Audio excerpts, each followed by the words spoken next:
Hello नमस्कार प्यारे साथियों, मैं सचिन चौधरी आपके अपने YouTube channel reasoning bye Sachin sir में आपका स्वागत करता हूं। आशा करता हूं कि आपका दिवाली का त्योहार बहुत ही बढ़िया और अच्छे से आपका बीता होगा। ठीक है ना। और गाइस, अब आपको जो है अपनी रेलवे की तैयारी में लग जाना है। क्यों? क्योंकि इसी मंथ के लास्ट में आपका रेलवे के एग्जाम आपके शुरू हो रहे हैं। तो गाइस, आज मैं उसी से रिलेटेड आपका एक रीजनिंग का बहुत ही शानदार सा एक प्रैक्टिस सेट आपके सामने लेकर आया हूं, जिसमें आपका रेलवे में प्रीवियस ईयर में आए हुए क्वेश्चन आपके सम्मिलित हैं। तो चलिए गाइस, हम शुरू करते हैं अपना रीजनिंग का बहुत ही शानदार सा एक प्रैक्टिस सेट। तो देखिए गाइस, हमें क्या दिया गया है पहले क्वेश्चन में कि कुछ कागज जो हैं वो कलम है। ठीक है ना।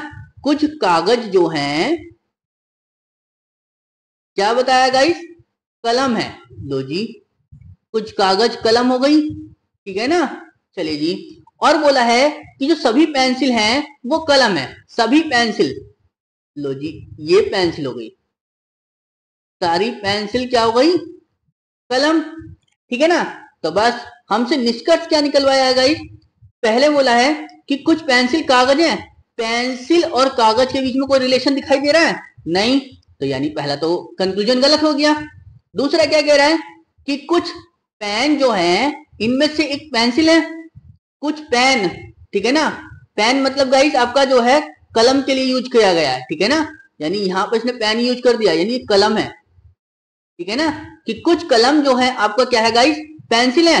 हाँ, कुछ कलम आपके जो है पेंसिल है। ठीक है ना। तो यानी दूसरा आपका सही हो गया। तो कौन सा निष्कर्ष निकला गाइस हमारे पास? केवल निष्कर्ष सेकंड अनुसरण करता है, यानी ऑप्शन बी इनमें से क्या हो जाएगा गाइस, करेक्ट आंसर। ठीक है ना गाइस, यानी ऑप्शन बी इसका क्या हो जाएगा, करेक्ट आंसर। ठीक है ना। चलिए तो अगला देखते हम, देखिए तो क्या दिया गया हमें अगले क्वेश्चन में कि किसी कूट भाषा में यदि मॉर्टल MORTAL को क्या लिखा गया है, VSQPEX लिखा जाता है, तो उसी कूट भाषा में गार्डन को पूछा है कि क्या लिखा जाएगा। तो जरा देखिए, मॉर्टल है ना, MORTAL, तो मॉर्टल को हमने क्या लिखा, VSQPEX।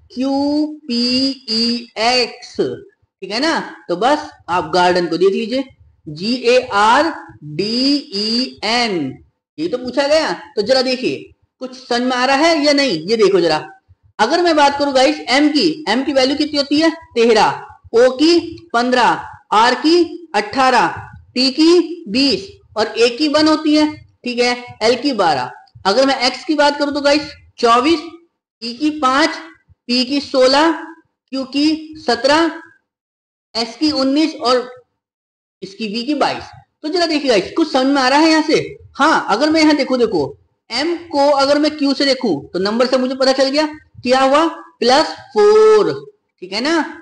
ऐसी मैंने यहाँ आर से बी देखा तो यहाँ भी तो मुझे +4 नजर आया, और ओ से जब मैं एस देखा तो यहाँ भी +4 नजर आ गया मुझे। ठीक है। अब देखो जरा गाइस, टी से एक्स तो यहाँ भी +4।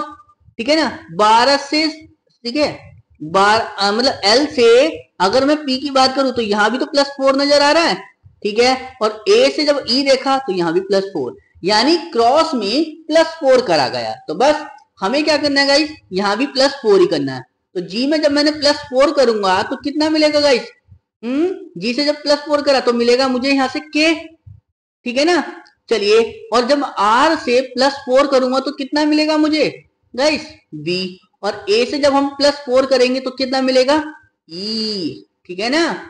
ऐसे यहां से गाइस डी से +4 करोगे तो कितना मिलेगा, एच। और एन से जब +4 करेंगे तो कितना मिलेगा हमें, आर। और ई से जब +4 करोगे तो कितना मिलेगा, आई। तो क्या मिला मुझे यहाँ पे, VEKRIH। कौन सा ऑप्शन बना हमारे पास, VEKRIH, यानी ऑप्शन बी इसका क्या हो जाएगा, इस करेक्ट आंसर। ठीक है ना। चलिए तो अगला देखते हैं हम, देखिए बस आपको कुछ नहीं करना, थोड़ा सा जो है शब्दों पे अगर आपको अल्फाबेट जो है नंबर से याद है तो आप बहुत जल्दी क्वेश्चन को कैच कर लोगे, ठीक है ना। तो बस हमें यही करना है कि हमें देखते ही क्वेश्चन एकदम समझ में आना चाहिए, समझ में आई। चलिए तो अगला देखते हैं हम। देखिए क्या बताया हमसे कि पहले जोड़े में प्रयुक्त तर्क के अनुसार प्रश्न चिन्ह के स्थान पर दिए गए उपयुक्त विकल्प को रखिए। कहां है गाइस प्रश्न चिन्ह, ये रहा, ठीक है। हमने यहां देखा ये कोशिका विज्ञान लिखा हुआ है, कोशिका विज्ञान का संबंध किससे बताया है, कोशिकाएं से, ठीक है ना।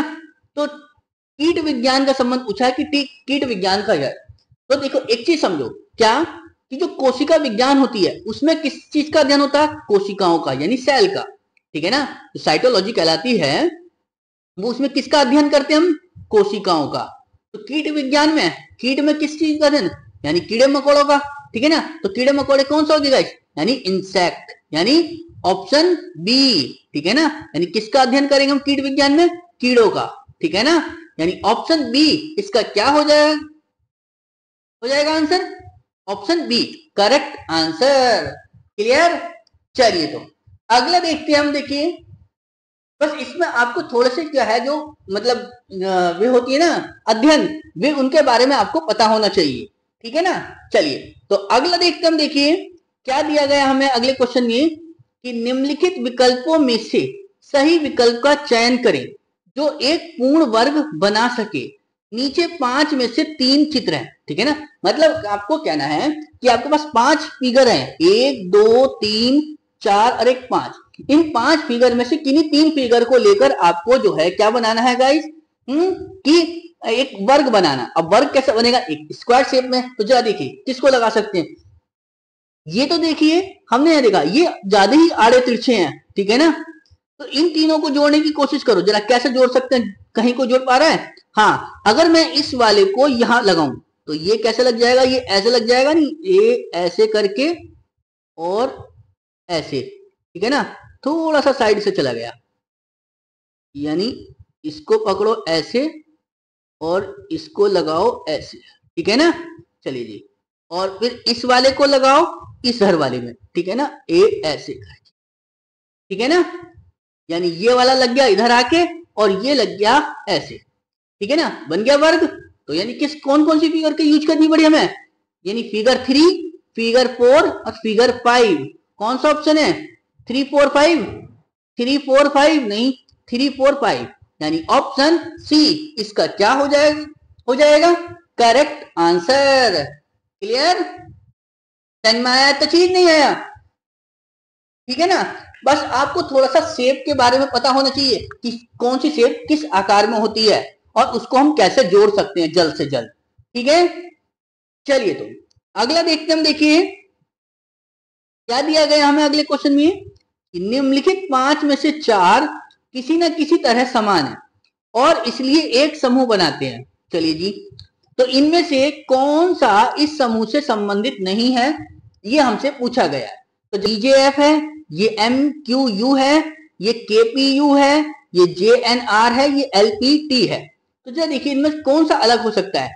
अगर मैं बात करूं B से F की बात, तो कितना प्लस हुआ, +4, और F से J गए तो +4, ठीक है ना। ऐसे ही M से Q आए +4 और Q से U गए तो भी +4, समझ में आई, यानी +4 ऐसी K से मैं P आया तो +4 और P से मैं U गया तो +4, ठीक है ना। चलिए जी, इसके बाद J से N आया तो मैं कितना हो गया +4 और N से इतना आया, ठीक है ना।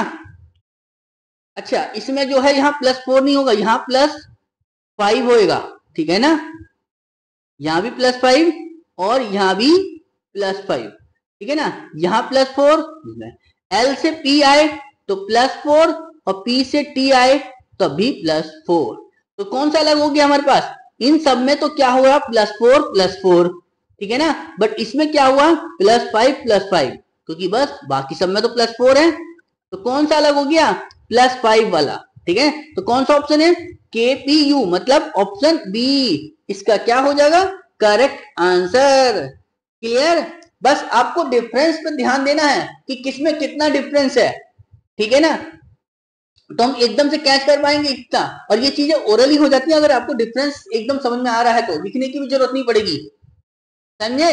चलिए तो अगला देखते हैं हम, देखिए क्या दिया हमें, कि निम्नलिखित तर्क को पढ़ें और दिए गए प्रश्नों का उत्तर दें। तो क्या बोला हमसे गाइस कि ए एट द रेट बी का मतलब है कि ए बी का पति है, ठीक है। हैज का मतलब ए बी की पत्नी, उसके बाद कि एस का मतलब यानी ये डॉलर है, ठीक है ना। तो डॉलर का मतलब क्या है कि ए बी की मां है, और परसेंटेज का मतलब क्या बताया है, ए बी का पिता है। तो हमसे पूछा है कि W at the rate X dollar Y has percentage Z B. W जो है वो जेड की मां से कैसे संबंधित है, ये हमसे पूछा गया।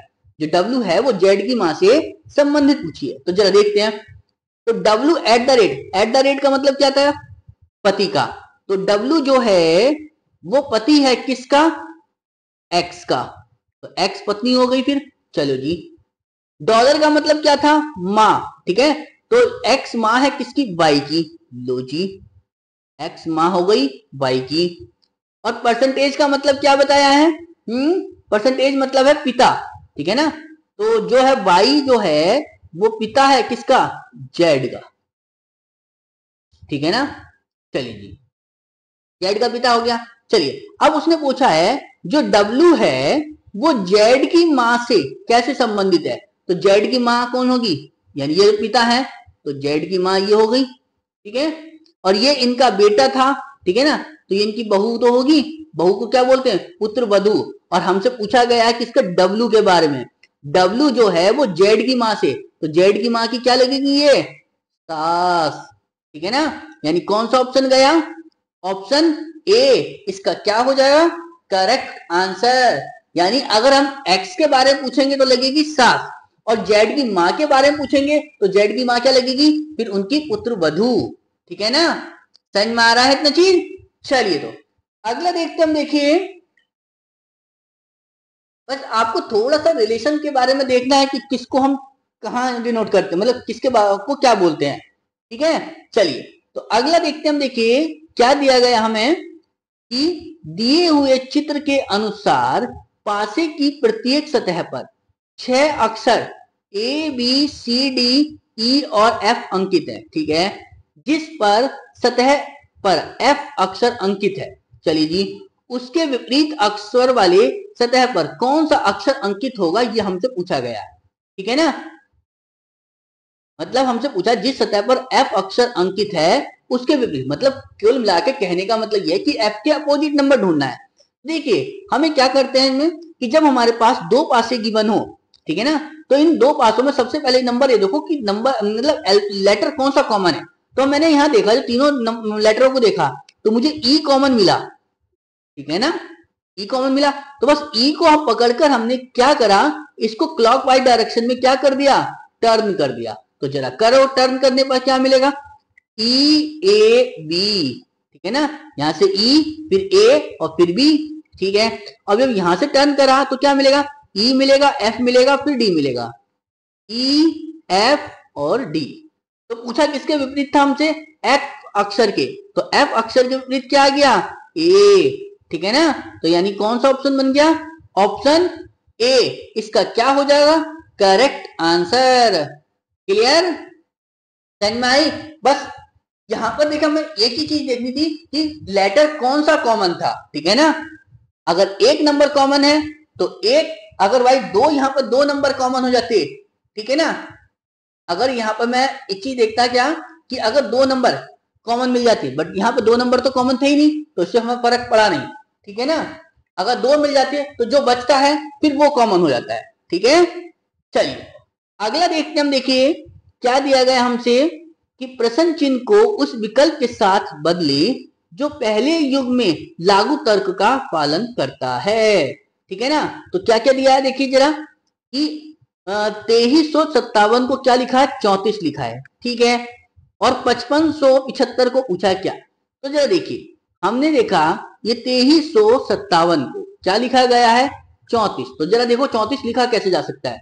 तो मैंने यहां देखा दो को ऐड करा, कितना, दो और तीन पांच, पांच और पांच 10, और 10 और 7 17, अगर मैं 17 का डबल करूं, ठीक है ना, तो 17 दूनी 34 हो जाते, नहीं हो जाते, यानी बात समझ में आ गई। तो बस इसी तरीके से आपको क्या करना है, इस 55 75 को क्या करो, डबल करो जोड़ के, ठीक है ना। तो जरा जोड़ो, 5 और 5 10, 7 17, 17 5 22, ठीक है ना, 22 हो गया।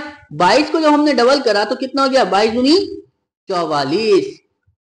समझ में आए? तो यानी कौन सा ऑप्शन नजर आया हमें, ऑप्शन सी, समझे, यानी ऑप्शन सी इसका क्या हो गया, करेक्ट आंसर।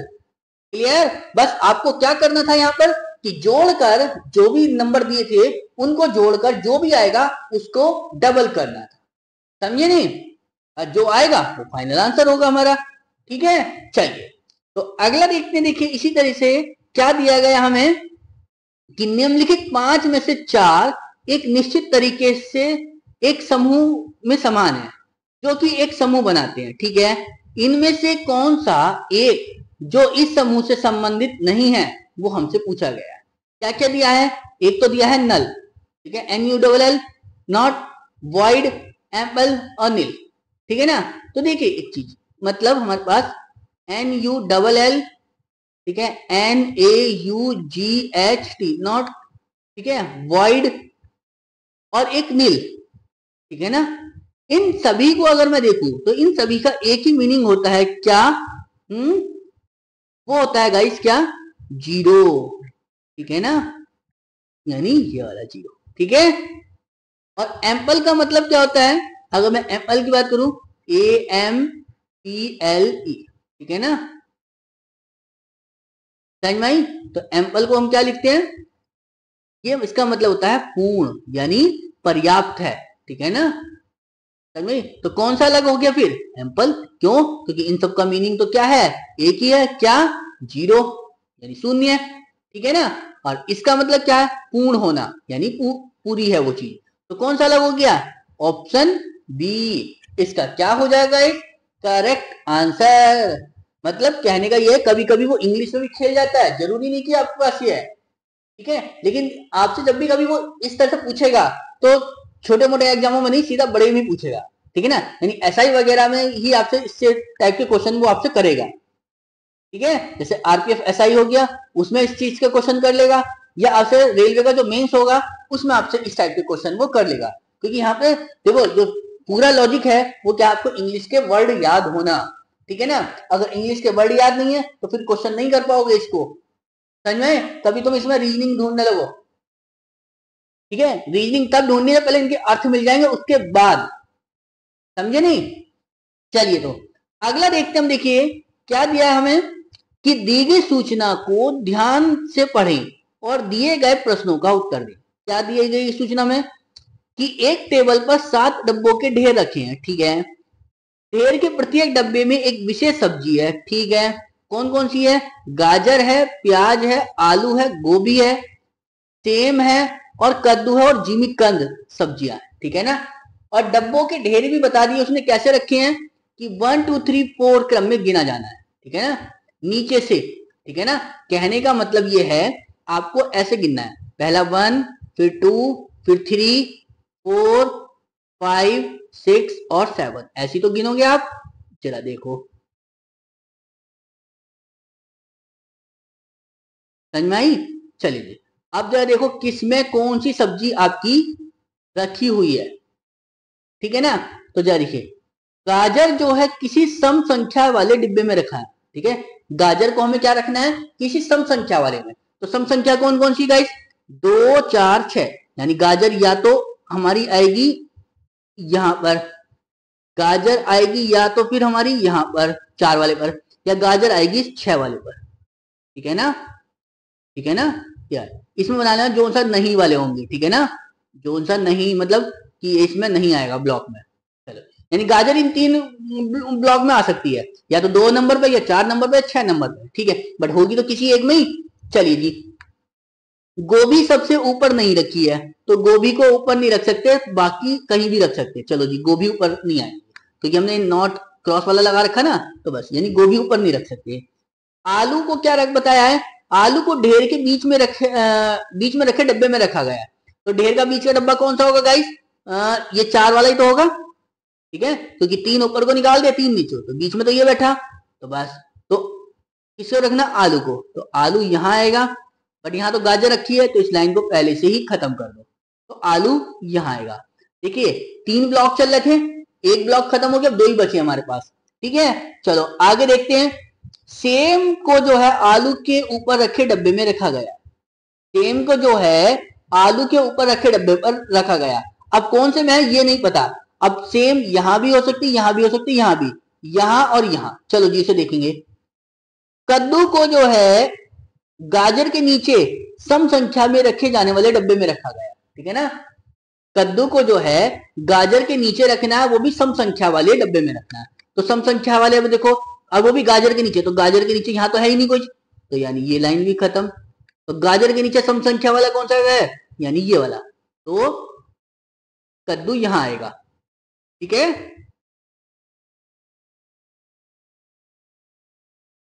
ठीक है ना, कद्दू को यहां रखेंगे। फिर चलिए, आलू को उस डब्बे में रखा जाता है जो न तो सेम के डब्बे के करीब है और न गोभी के डब्बे के करीब है, ठीक है।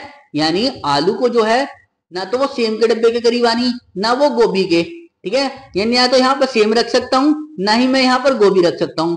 तो सेम को मैं कहां रखूं फिर गाइस? और सेम के लिए कंडीशन की कि सेम को जो है आलू के ऊपर रखा जाना, तो सेम को यहां रख दो फिर आप, ठीक है। और चूंकि गोभी यहां नहीं आनी, गोभी यहां नहीं आनी, तो गोभी को रख दो सबसे नीचे, है ना। ऊपर ही तो नहीं रखी जानी, नीचे तो रख सकते हैं हम। समझ में आ गई? अब बची कौन सी मेरे पास? 2 सब्जी बची नहीं है, ठीक है ना। हाँ, इसने दे दिया एक और कि जिमीकंद जो है 5 नंबर वाले डब्बे में नहीं है, तो जिमीकंद यहां नहीं आना, तो जिमीकंद कहाँ आएगा फिर? यहां पर जिमीकंद। बची कौन सी गाइस? एक और, प्याज। तो जी प्याज आ गई यहां पर, ठीक है, आ गई। बस, तो हमसे पूछा कौन सा है कि जिमीकंद किस डब्बे में है, तो जिमीकंद कौन से वाले डब्बे में आ गई? तो डब्बा नंबर 3, ठीक है। बट डब्बा नंबर 3 तो कहीं है ही नहीं, तो जरा देखो क्या ऑप्शन है फिर मैं, कि सेम के ठीक नीचे वाले डब्बे में, सेम के ठीक नीचे वाले डब्बे में नहीं, आलू के नीचे है। डिब्बा नंबर 2, डिब्बा नंबर 3 है, यानी ये भी खत्म, ये भी खत्म। कद्दू के ऊपर एक बक्से में, एक में से एक कद्दू के ऊपर, ठीक है ना, तो कद्दू के ऊपर है, हाँ, तो यानी ऑप्शन सी इसका क्या हो जाएगा? करेक्ट आंसर, ठीक है ना। कद्दू के ऊपर है, ऊपर के बक्से में से कोई एक है, हाँ, तो ऊपर ही तो है, कद्दू के जस्ट ऊपर जिमीकंद। समझ में आई? समझ में आ गया? तो जी नहीं। चलिए, ऐसा नहीं है कि डायरेक्ट तुमसे नंबर भी पूछेगा, थोड़ा सा घुमा भी देगा इसमें, तो इसलिए ध्यान से भी ऑप्शन को चेक करते टाइम बहुत ध्यान से सॉल्व करना, कभी जल्दबाजी में आप क्वेश्चन ही गलत कर दो। क्लियर? चलिए, तो अगला देखते हम। देखिए क्या बोला हमसे कि एक निश्चित कोड भाषा में ENGAGE को क्या लिखा? VMTZTV लिखा जाता है, ठीक है, लिख दिया। तो उसी कोड भाषा में, ठीक है, PLENTY, ठीक है, को कैसे लिखा जाएगा? तो जरा देखते हैं क्या दिया था हमें, ENGAGE, ठीक है ना। तो क्या लिखा हमने? VMTZTB ये लिखा गया। तो बस PL, इसको पूछा है PLENTY, ठीक है ना। तो जरा देखिए यहां से कुछ मिल रहा है। हाँ, अगर मैं बात करूं गाइस क्या कि E का अपोजिट क्या होता है? B, अपोजिट नंबर है, हाँ, बात बन जाएगी। N का अपोजिट M, हाँ, ये भी बात सही है। G का अपोजिट T, ये भी सही है। A का अपोजिट Z, ये भी सही है। G का T, ये भी सही है। और E का अपोजिट क्या है? यानी मतलब यहां पर कैसे लिखे हुए सब? ये विपरीत नंबर लिखे हुए हैं, मतलब विपरीत लेटर हैं। तो बस हमें क्या करना होगा कि P का विपरीत क्या होता है? K। L का विपरीत O, और E का विपरीत B, N का विपरीत M, T का विपरीत G, और Y का विपरीत B। तो क्या मिला मुझे यहां पर? KOVMGB, KOVMBG नहीं, KOVMGB, यानी ऑप्शन सी इसका क्या हो जाएगा? Correct answer. समझ में आई? बस आपको थोड़ा सा जल्दी आपको क्या है लेटर भी देखने होंगे कि ये अपोजिट लेटर है या इसका कैसा है कि क्रॉस में जा रहा है, ठीक है ना। अब यहां हमने देखा कि ई का अपोजिट वी, एन का अपोजिट एम और जी का अपोजिट टी, यानी सब अपोजिट लेटर मिले थे, तो बस हमने इसको भी क्या करा अपोजिट लेटर। और एक काम करना है गाइस आपको क्या कि जब भी कभी आप कोडिंग डिकोडिंग में क्वेश्चन सॉल्व करो तो आप पूरा सॉल्व करने के चक्कर में कभी ना रहना, बस क्या करना है कि एक लेटर शुरू का निकालो, एक लेटर लास्ट का निकालो। अगर आपको मैच करते हैं ऑप्शन 2 मिल गए तो आप अगले ऑप्शन पर जाना, ठीक है ना, नहीं तो उसे वहीं टिक करके आंसर टिक करके आगे बढ़ जाना, क्योंकि हमें जो है थोड़ा थोड़ा टाइम ही बचा के चलना है जो आपके आगे क्वेश्चनों में सहायता करेगा, ठीक है ना। चलिए तो अगला देखते हम, देखिए क्या बताया हमसे अगले क्वेश्चन में, क्या कह रहा है कि जो बानू ने मारुति से कहा है, क्या कहा है कि तुम्हारी माँ जो है मेरे पति की सास के पति की बेटी है, ठीक है ना। बानू बता रहा है मारुति के बारे में, ठीक है ना। लो जी,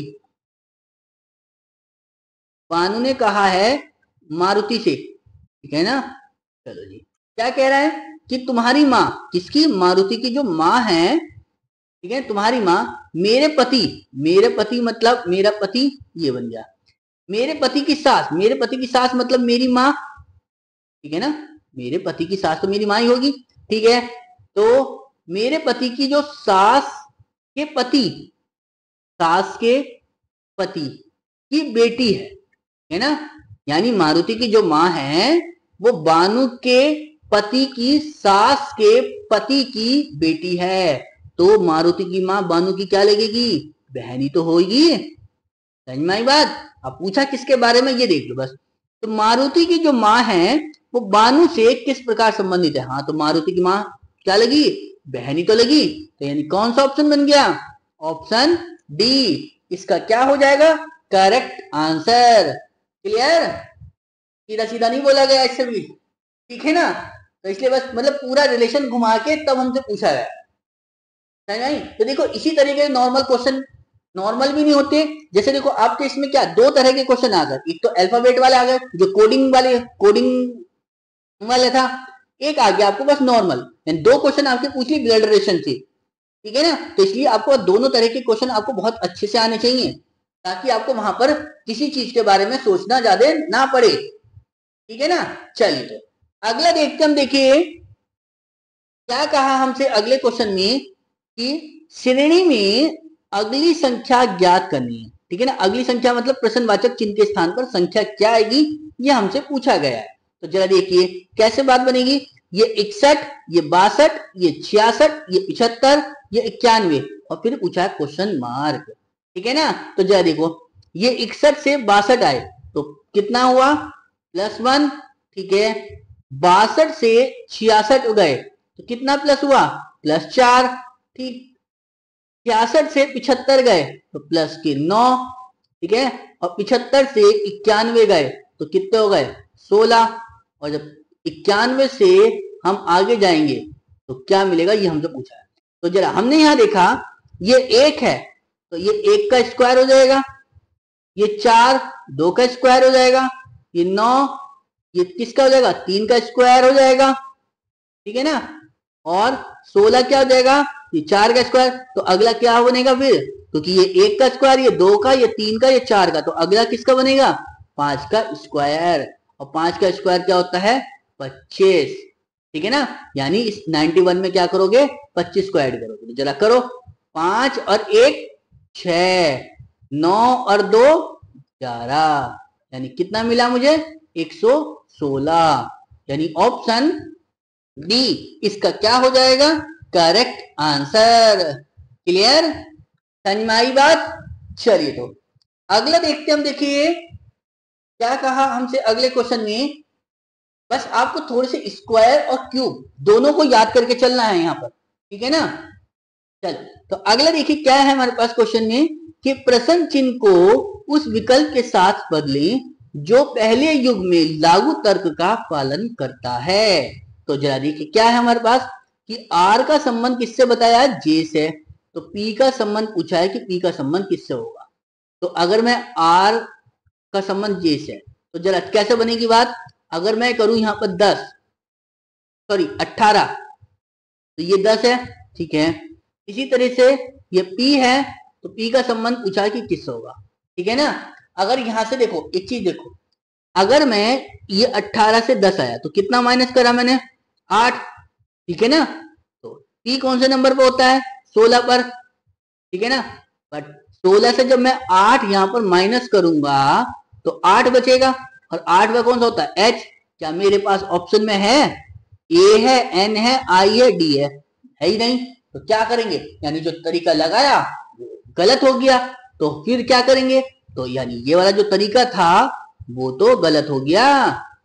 तो फिर क्या बनेगा, तो यानी -8 तो हुआ नहीं, समझ में आई। तो और देखो कैसे कर सकते हैं, अगर मैं ये जो 18 दिया है, ठीक है ना, इस 18 को आधा करो कितना आएगा 9 की 2 नम 18, ठीक है ना। और 9 में अगर मैं +1 करूं तो बनेगा क्या 10, 10वां नंबर रखा है, समझ में आ गई बात। बस ऐसी हमें इस 16 को क्या करना होगा, 2 से भाग करो कितना आएगा 8, ठीक है ना। इस 8 में जब मैं +1 करूंगा तो कितना आएगा मेरे पास 9, और 9वां नंबर किसका होता है आई का, यानी कौन सा ऑप्शन मिल गया, ऑप्शन सी इसका क्या हो जाएगा करेक्ट आंसर। क्लियर, समझ में आई बात नहीं आई, घूम गए। जरूरी नहीं है कि वो डायरेक्ट बस सिंपल ही रखे, थोड़ा लॉजिक भी रखेगा आपके लिए, समझे। चलिए तो अगला देखते हैं हम, देखिए क्या दिया गया हमें अगले क्वेश्चन में कि श्रेणी में अगली संख्या ज्ञात करनी, यानी ये भी क्वेश्चन क्या है, ऐसा है सीरीज का ही है, और हमसे पूछा कहाँ है ये, यानी इस प्रश्नवाचक चिन्ह के स्थान पर कौन सी संख्या आएगी ये हमसे पूछा गया। तो जरा देखिए हमने क्या करा, ये 18, ये 37, ये 76, ये 155, ये 314, ये फिर क्वेश्चन मार्क, ठीक है ना। तो जरा देखिए क्या से बात बनी, 18 से 37 कैसे बनाएंगे कि गुणा 2 करेंगे +1, तो 18 दूनी 36 और 1 37, बात बनती हुई नजर आई। क्या आगे भी ऐसे ही कुछ हो रहा है, हाँ 37 को डबल करा, 37 दूनी 74 और 2 76, यानी बात बन गई यहाँ भी। ऐसे ही हमने यहाँ से देखा 76 से 152, तो गुणा 2 करा, 76 दूनी 152 और 3 155, यानी बात समझ में आ गई। तो ऐसी 155 से 314 गुणा 2 + 3 सॉरी गुणा 2 + 4, 155 दूनी कितने होते हैं 310, में 4 जोड़ो 314। तो अगले में क्या करेंगे हम, गुणा करेंगे 2 से और ऐड करेंगे 5, तो 314 दूनी कितने हो गए 628, 628 में जब 5 ऐड करेंगे तो 633, यानी ऑप्शन सी इसका क्या हो जाएगा करेक्ट आंसर। क्लियर, समझ में आ गई बात इतनी चीज। चलिए तो अगला देखते हैं हम, देखिए क्या कहा हमसे अगले क्वेश्चन में कि इस प्रश्न के में 2 कथन और उससे संबंधित 2 निष्कर्ष यानी 1 और 2 के रूप में दिए गए। आपको कथनों को सत्य मानते हुए यह निश्चित करना है कि कथनों के संबंध में कौन सा तर्क संगत है, मतलब कौन सा वो फॉलो कर रहा है। तो चला देखिए क्या है हमारे पास, क्या दिया है कथन में कि कुछ केक क्रीम है, यानी कुछ केक को क्या बनाना है क्रीम बनाना है। तो जी कुछ केक क्रीम है और सभी क्रीम क्या है खट्टे हैं, सभी क्रीम को क्या करो खट्टे बना दो।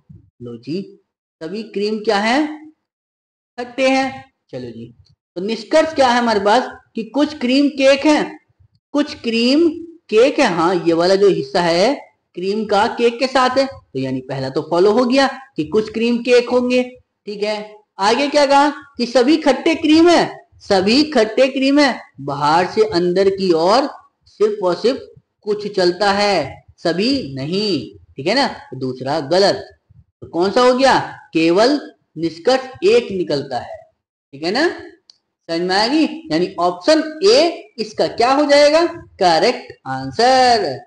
क्लियर, समझ में आया इतना चीज नहीं। तो अगला देखते हैं हम, देखिए क्या बताया हमसे अगले क्वेश्चन में कि दिए गए चित्र में कितने वर्ग हैं, ठीक है ना। यानी ये एक फिगर दी गई है हमें, ठीक है ना, और हमसे पूछा है इसमें कितने वर्ग हैं। तो वर्ग कैसे गिना जाता है? अब हमें एक चीज जानते हैं, अगर कोई एक स्क्वायर शेप होती है जैसे ऐसे वाली, तो उसमें हम वर्ग कैसे गिनते हैं कि एक दो और मतलब नंबर लिखा रो और कॉलम, ठीक है ना। जब रो और कॉलम बराबर होते हैं तो क्या करते हैं हम इनमें स्क्वायर कर लेते हैं, यानी एक का स्क्वायर प्लस दो का स्क्वायर, क्योंकि यहां से कॉलम दो थे रो दो थी, ठीक है ना। चूंकि फिगर छोटी है तो इसमें डायरेक्ट भी गिन सकते हो, कोई बड़ी बात नहीं थी, ठीक है। तो एक का स्क्वायर एक और दो का स्क्वायर चार, तो कितना बन गया? ये हो गया पांच, ठीक है ना। यानी इसमें कितने हुए बनेंगे? पांच। अगर आप डायरेक्ट भी गिनना चाहो तो डायरेक्ट भी गिन सकते हो, जैसे कैसे, ये एक ये दो, ठीक है ना, एक ये तीन और एक ये हो गया आपका चार, एक ये बन जाएगा आपका बड़ा वाला पांच, ठीक है ना। तो बस आपको हमें भी इसमें भी क्या करना है, ऐसे ही करना है कि एक दो, ठीक है ना, तीन और एक चार और एक ये हो गया बड़ा वाला, ठीक है ना। तो कितने बन गए? पांच। समझ में आई बात? सेम यही कंडीशन इसमें एक दो तीन और एक चार और एक ये हो गई बड़ी वाली कंडीशन, ठीक है ना। तो कितने हो गए टोटल? पांच। समझ में आई बात? ऐसी इसमें कर लो एक दो तीन और एक चार और एक हो गया बड़ा वाला, ठीक है ना इसमें। तो टोटल कितने होगा इसमें भी? पांच। और एक हो जाएगा ये और एक हो जाएगा ये वाला, तो दो और बन गए। तो टोटल कितने बन गए हमारे पास? पांच प्लस पांच प्लस पांच प्लस दो, ठीक है ना। तो बस जरा ऐड करो ना, पांच और पांच 10, पांच 15 और दो 17, ठीक है ना। यानी कौन सा ऑप्शन बन गया मेरे पास? ऑप्शन सी इसका क्या हो जाएगा? Correct answer. क्लियर है? समझ में आ रही बात? चलिए तो अगला देखते हैं हम। देखिए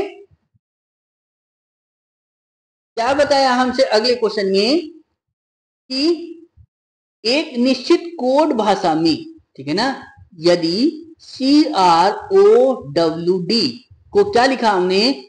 XILJC लिखा जाता है, तो उसी कोड भाषा में CRAMP को कैसे लिखा जाएगा ये हमसे पूछा गया है। तो जरा देखिए कैसे बात है, यानी CROWD को हमने क्या लिखा है? XILJ और C, ठीक है ना, यही तो है। चलिए तो आगे क्या है? तो CRAMP, ठीक है ना, हमसे यही तो पूछा गया। तो चला देखिए कैसे बात बनती हुई नजर आ रही है। तो जरा अगर मैं यहां से बात करूं किसकी, कि इनके नंबर, अगर सी की बात करूं 3 नंबर पे, आर की 18 पे, ओ की 15 पर और जी डब्ल्यू की कितने पे आती है? 23 पर, डी की 4 पर, टी की 3, जे की 10, एल की 12, आई की 9 और एक्स की कितनी होती है? 24, ठीक है ना। तो जरा देखिए नजर, कुछ समझ में आ रहा है या नहीं? हाँ, अगर मैं सी से आई पर जाता हूं तो प्लस कितना करना पड़ेगा मुझे? 6, और आर से एक्स पर आऊंगा तो यहां भी प्लस 6, समझ में आ गई। और अगर मैं डब्ल्यू से सी पर जाऊंगा तो यहां भी प्लस 6, और डी से जे पर आऊंगा तो यहां भी प्लस 6, और ओ से एल पर जाऊंगा तो माइनस के 3, मतलब इन सब में तो प्लस 6 और जो बीच वाला नंबर है उसमें माइनस 3। तो बस हमें क्या करना, यहाँ प्लस 6 करो, सी में प्लस 6 करे तो कितना मिलेगा? आई, और आर में प्लस 6 करे तो मिला एक्स, ठीक है ना, प्लस 6 और हमें क्या करना है कि एम में प्लस 6 करेंगे तो कितना मिलेगा? यानी 13 में 6 19 का मतलब हो गया एस, और पी में जब 6 करेंगे यानी 16 में 6 करेंगे तो 22 यानी बी। अब हमें एक में से 3 घटाना, तो एक में से 3 घटाएंगे तो कितना मिलेगा? यानी 27 में 3 24, ठीक है ना। 24 का मतलब कौन सा हो जाएगा? एक्स, ठीक है ना। समझ में आई? क्योंकि हमें -3 ही तो करना था। हाँ ठीक है, तो जरा देखो जरा किस में बात बनती हुई नजर आ रही है। तो एक्स आई एक्स बी एस, ठीक है ना। तो जरा देखो किस में है, तो किस में बनने के बाद एक्स आई वाई खत्म, एक्स आई एक्स, ठीक है, और वी एस बन गया। कौन सा ऑप्शन बन गया? ऑप्शन सी, ठीक है ना, एक्स आई एक्स वी एस, यानी ऑप्शन सी इसका क्या हो जाएगा? Correct answer. क्लियर? समझ में आ रहा है ना इतनी चीज? चलिए तो अगला देखते हैं हम। देखिए क्या दिया गया हमें अगले क्वेश्चन में कि निम्नलिखित 5 में से 4 एक निश्चित तरीके से समान जो एक समूह बनाते हैं, इनमें से कौन सा एक जो इस समूह से संबंधित नहीं है, ये हमसे पूछा गया है। तो जरा देखिए क्या है हमारे पास, क्या क्या दिया है? L N P, H J L, M O Q, S B Y और वी एक्स जेड, ये दिया गया है। तो जरा देखिए कौन सा अलग है इनमें। अगर मैं एल से एन के बात करूं तो कितना प्लस है? 4 प्लस, ठीक है ना। और जी एन से पी की बात करूं तो +4, ठीक है। एच से जे +2 और जे से एल +2, यानी यहां +4 यहां +2। एम से ओ पर आए +2 और ओ से क्यू आए +2, यानी +2 ही चला। यहां पर एस से बी +3 और बी से वाई गए तो +3, ठीक है ना। समझ में आई? अगला देखते हैं, बी से एक्स आए तो +2 और एक्स से जेड आए +2। कहीं कुछ गड़बड़ हुई क्या? अच्छा हाँ, शुरू वाला जो ई था इसमें क्या था, एल से एन आएंगे तो +2 करना पड़ेगा, ठीक है ना। समझ में आई बात? तो यानी यहां भी +2 यहां भी +2, +2 +2 +2 +2, बस इसमें ही तो क्या हुआ? +3 तो हुआ। तो कौन सा अलग हो गया मेरे पास? एस बी वाई, यानी ऑप्शन सी इसका क्या हो जाएगा? Correct answer. क्लियर? मतलब एक ही सीरीज में आप 3 तरह के नंबर नहीं चल सकते, 2 ही तरह के होंगे। जैसे हम शुरू में +4 हो गया था, लास्ट में +2 फिर +3, तो यानी कहीं ना कहीं तो गड़बड़ हुई है, तो उसको एकदम से रीचेक करो, ठीक है। समझ में आ रही है? ये एग्जाम में पॉसिबिलिटी रहती है कि एकदम से कुछ ना कुछ लिखा जाए, तो इसलिए हमें रीचेक भी एकदम करना होगा अपने क्वेश्चन को, ठीक है। अगर कहीं कुछ इधर से उधर को नंबर हो जाता है तो उसको तुरंत रीचेक करिए। क्लियर? चलिए, क्योंकि एग्जाम है वहां पर प्रेशर तो ऑलमोस्ट रहता ही रहता है, तो इसलिए यहां तो आप फ्री माइंड दे रहे हो, समझे नहीं। चलिए तो अगला देखते हैं हम। देखिए क्या दिया गया हमसे कि श्रेणी में अगली संख्या ज्ञात करें, ठीक है ना। यानी हमें इस क्वेश्चन मार्क की जगह अगली संख्या देखनी कि क्या है। तो क्या देखिए कैसे बनेगी बात। ये 17 है, ये 22 है, ये 44 है, ये 49 है, ये 98, ये क्वेश्चन मार्क। तो कैसे बनी बात कि 17 से 22, तो क्या करना पड़ा हमें? +5, हाँ बात बन रही है। और जी 22 से 44, तो ये दुगना हो रहा है, ठीक है ना। यानी पहले +5 हुआ फिर प्लस मतलब ×2 हुई। जरा देखते हैं अगले में 44 से 5 49, हाँ +5 हो जाएगा, सही है। हाँ बात बन गई, यानी 49 का डबल, यानी पहले +5 फिर ×2, +5 ×2, तो अगले में क्या करेंगे हम? +5, यानी 98 में +5 करा तो कितना हो गया? 103, यानी ऑप्शन बी इसका क्या हो जाएगा? Correct answer. क्लियर? समझ में आई बात इतनी चीज? यानी 103 क्या हो जाएगा इसका? Correct answer. क्लियर? समझ में आई बात? चलिए अगला देखते हैं हम। देखिए क्या दिया गया हमें अगले क्वेश्चन में। तो देखिए क्या दिया गया हमें कि इस प्रश्न में कथन के विभिन्न तत्वों के बीच संबंध दिखाया गया। कथन में 2 निष्कर्ष हैं। क्या दिया गया हमें कथन में कि b greater equal l equal k less than t equal to j, ठीक है ना। यानी निष्कर्ष हमसे क्या है कि j greater than b, j greater than equal to b। अब एक चीज ध्यान दीजिए, देखिए हमें j से जाना है b पर, और वो भी किस सिंबल पे? ग्रेटर इक्वल में। तो यहां पर देखो इनइक्वलिटी में हमारे पास क्या होता है तीन तरह के सिंबल होते हैं, ग्रेटर, ठीक है ना, ग्रेटर, इक्वल और इक्वल, ठीक है ना। ये पहले नंबर पे होता है, ये दूसरे पे, ये तीसरे पे।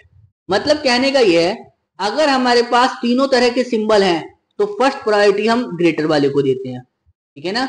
और अगर ग्रेटर वाला नहीं है तो फिर चलती है इन दो में, तो फिर ये पहले आ जाएगा, ग्रेटर इक्वल, ठीक है। और ये नहीं है तो फिर ये वाला चलेगा। कहने का मतलब यह है, अगर तीनों तरह के सिंबल हैं तो पहले हम ग्रेटर की बात मानते हैं, ठीक है। और ग्रेटर नहीं है किसी कारण से तो फिर ग्रेटर इक्वल, और इक्वल में ग्रेटर इक्वल को पहले मानते हैं, ठीक है। और ग्रेटर इक्वल भी नहीं है तो फिर इक्वल चलेगा। जैसे क्या था मेरे पास कि J greater equal to B, equal to की बात माननी है, ठीक है। अगर बीच में कहीं आपको जे से बी तक जाने में ग्रेटर का निशान मिल गया तो वो चीज गलत हो जाएगी। और दूसरी चीज है, आपको अपोजिट सिंबल पे भी काम नहीं करना, मतलब अपोजिट भी नहीं जाना। तो जरा देखिए, जे से जाना है तो बी, जरा देखो जे से बी, जे से टी इक्वल का निशान, हाँ आ जाएंगे। टी से के तो ग्रेटर का निशान है, और हमें क्या चाहिए था, ग्रेटर इक्वल, और यहां मिल गया बड़ा, तो ही गलत हो गया, ठीक है ना। समझ में आई बात। चलिए उसके बाद जे ग्रेटर एल, जे से एल जाना है तो जरा देखो, जे से एल आए तो इक्वल का निशान, हाँ चल जाएगा काम। टी से के आए तो ग्रेटर का निशान है, हाँ चल जाएगा। और के से एल गए तो इक्वल का निशान है, नहीं चल जाएगा। तो हमारे पास तीन कौन कौन से सिंबल है, इक्वल, ग्रेटर और ग्रेटर, मतलब इक्वल। तो ग्रेटर का निशान आया, यहां भी तो ग्रेटर ही चाहिए था, यानी ये सही हो जाएगा। ये क्यों गलत हो गया, क्योंकि ग्रेटर इक्वल चाहिए था और उससे बड़ा वाला निशान आ गया, ठीक है ना, उससे बड़ा वाला निशान आ गया, तो इसलिए ये गलत हो गया, ठीक है ना। समझ में आई। जिस सिंबल को लेके चल रहे हैं उससे बड़ा सिंबल नहीं आना चाहिए, उससे छोटा भले ही आ जाए, ठीक है ना। चलिए तो कौन सा सही हो गया, ऑप्शन बी, मतलब जो निष्कर्ष सेकंड था वो सही हो गया। तो निष्कर्ष सेकंड किसमें गाइस, ऑप्शन बी वाले में, यानी ऑप्शन बी इसका क्या हो जाएगा, करेक्ट आंसर। क्लियर है, समझ में आ रही है बात इतनी चीज है नहीं। चलिए तो अगला देखते हैं हम, देखिए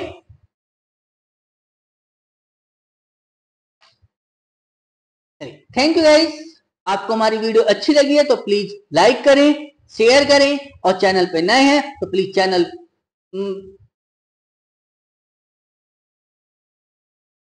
और गाइस चैनल पे नए हैं तो प्लीज चैनल को सब्सक्राइब करके बेल आइकन का बटन को प्रेस जरूर करें, ताकि आपको हमारी वीडियो का नोटिफिकेशन आपको सबसे पहले करे, ठीक है ना, पहले आपको मिल जाए। और गाइस क्या बात, सभी आप लोग सभी दिवाली की छुट्टी ज्यादा अच्छी मनाने लगे क्या, कोई वीडियो देखना पसंद ही नहीं कर रहा।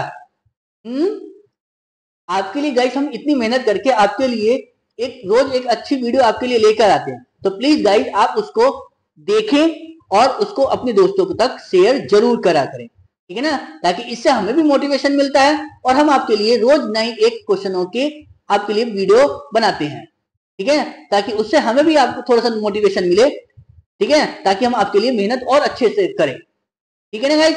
तो इसलिए प्लीज ज्यादा से ज्यादा दोस्तों को शेयर करें, और चैनल पर नए हो तो प्लीज सब्सक्राइब करके बेल आइकन को जरूर प्रेस करें, ठीक है ना गाइस। तो चलिए गाइस फिर मिलते हैं कल अपनी नई क्लास में, तब तक के लिए धन्यवाद। जय हिंद, जय भारत, थैंक यू।